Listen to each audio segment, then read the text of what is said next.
dans Star Wars, épisode 2, l'attaque des clones, diffusé ce lundi 2 janvier 2023 à 21h25 sur TMC, Hayden Christensen fait ses débuts sous les traits d'Anakin Skywalker. Un rôle qui aurait tombé entre les mains d'une immense star. À l'évocation d'Hayden Christensen, des millions de personnes pensent directement à Star Wars. Alors inconnu du grand public, le jeune acteur canadien se révèle aux yeux du monde en 2002 sous les traits d'Anakin Skywalker dans Star Wars, épisode 2, l'attaque des clones. Avant de reprendre le rôle et basculer du côté obscur dans la conclusion de cette prélogie, la revanche des Sith. Il enfilera même à nouveau le costume de Dark Vador plus de 15 ans plus tard dans la série Obi-Wan Kenobi, qui a vu le retour d'un autre personnage emblématique. Comme souvent au cinéma, et en particulier dans ce type de production, de nombreux acteurs ont été envisagés au début des années 2000 pour incarner ce rôle principal. Avant Hayden Christensen, les noms de Matt Damon, Christian Bale, Jared Leto, ou encore Paul Walker circulaient à Hollywood, pour ne citer que.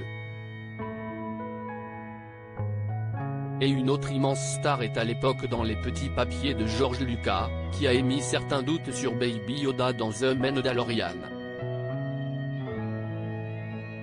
Un jeune acteur déjà star. Nous sommes en 2000.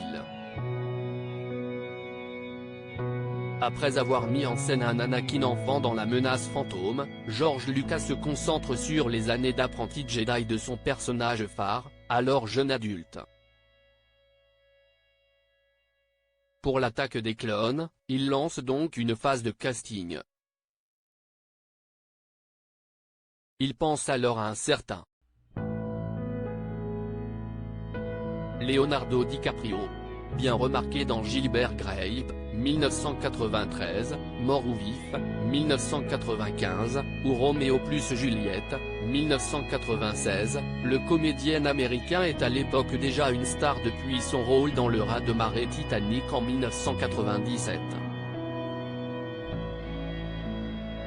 Je ne me sentais pas prêt à me plonger là-dedans lors d'un entretien au site Shortlist en 2015, Leonardo DiCaprio avait même confirmé cette étonnante rumeur. Le créateur de la saga l'avait bien approché pour le rôle d'Anakin. Oui, j'ai bien rencontré George Lucas pour parler de ça, si est-il vrai, confiait-il. Et le principal intéressé de préciser la raison simple de son refus, je ne me sentais pas prêt à plonger là-dedans, à ce moment-là de ma carrière. Un choix apparemment judicieux vu la carrière que l'acteur oscarisé pour The Revenant a connue par la suite. De son côté, malgré l'accueil mitigé de cette prélogie, Hayden Christensen a parfaitement le job. Mais il n'a malheureusement jamais vraiment réussi à se sortir du rôle d'Anakin Skywalker.